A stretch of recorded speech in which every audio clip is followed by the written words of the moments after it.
हारना बुरी बात नहीं, अच्छी बात है, बताती है कृष्ण की यह कहानी। ऐसे में भगवान श्री कृष्ण का जीवन चरित्र सहज ही याद हो आता है। मथुरा की कैद में माता देवकी के गर्भ से जन्मे कृष्ण ने अपने आचरण से मानव जाति के सामने कई ऐसे उदाहरण रखे जो जीने की राह दिखाते हैं।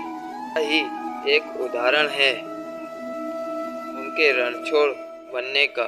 जी हाँ, एक बार कृष्ण भी युद्ध को बीच में ही छोड़कर मैदान से भाग गए थे। फिर भी शत्रु का वध हुआ और हजारों निर्दोष नागरिकों की सुरक्षा हुई।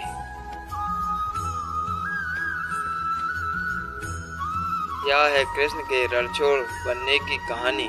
भगवान श्री कृष्ण का जन्म कंस का वध कर समस्त पृथ्वी लोक को उसके अत्याचारों से मुक्त कराने हेतु हुआ था। किशोर अवस्था में ही वह गोकुल से मथुरा आ गए तथा दुष्ट कंस का वध किया। कंस की मृत्यु से दुखी उसके ससुर जरासंध ने एक विशाल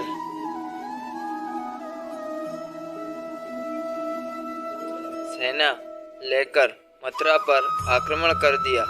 इस आक्रमण में उसके साथ शिशुपाल और काल्यावन जैसे शक्तिशाली राजा भी शामिल थे। जल्दी ही सेना मथुरा जब पहुंची और मथुरा की राजसभा में कृष्ण तथा बलराम को सेना को सौंपने का संदेश भेजा। इस युद्ध को टालने तथा मथुरा के निर्दोष नागरिकों को बचाने के लिए कृष्ण ने रातों रात वहां से सैकड़ों किलोमीटर दूर समुद्र में एक नई नगरी द्वारका का निर्माण करवाया।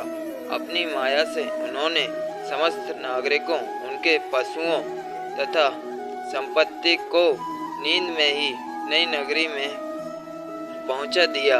अगले दिन सूर्योदय के समय कृष्ण तथा बलराम जरासंध की सेना के सामने जा पहुंचे और उससे लड़ने के लिए चुनौती दी। जैसे ही जरासंध और दूसरे राजाओं ने कृष्ण को मारने के लिए शस्त्र उठाए, दोनों भाई भागने लगे। उन भाइयों के पीछे जरासंध तथा काल्यावन जैसे राजा भी भागने लगे। कुछ ही देर में दोनों भाई बहुत आगे निकल गए और उनके पीछे केवल मात्र काल्यावन रह गया। उसे देवताओं ने वरदान दिया था कि उसकी हत्या किसी अस्त्र या शस्त्र से नहीं होगी। ऐसे में वह निर्भीक था और लगातार कृष्ण का पीछा करते करते एक गुफा में जा पहुंचा। गुफा में राजा मुचुकुंद सो रहे थे, जिन्हें इंद्रदेव ने वरदान दिया था कि जो भी उन्हें उठाएगा वह उनके देखते ही जलकर भस्म हो जाएगा। वह पहुंच कर कृष्ण ने सोए हुए मुचुकुंद पर अपना पीतांबर वस्त्र डाल दिया और स्वयं छिप गए। काल्यावन भी वहां जा पहुंचा और सोए हुए राजा मुचुकुंद पर पीतांबर देख उन्हें ही कृष्ण समझ बैठा। उसने मुचुकुंद को उठाने के लिए लात मारी, जिसके कारण उनकी निद्रा खुल गई और उनके देखते ही काल्यावन वहीं पर जलकर भस्म हो गया। तत्पश्चात कृष्ण ने मुचुकुंद को अपने चतुर्भुज स्वरूप में दर्शन दिए और उन्हें मोक्ष पाने का वरदान दिया। वहीं दूसरी ओर और राजा जरासंध और बाकी राजा पूरी तरह से खाली मथुरा देखकर वापस लौट गए।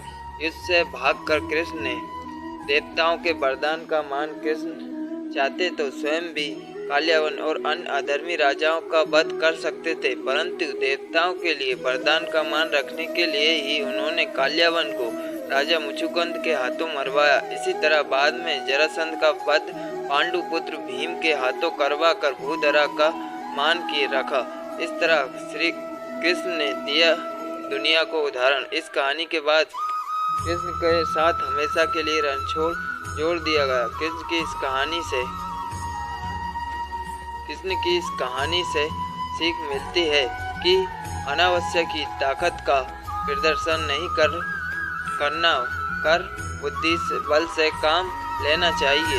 इस तरह हम अपनी शक्ति को खर्च होने से रोक सकते हैं और बड़े से बड़े संकट का भी सामना कर सकते हैं।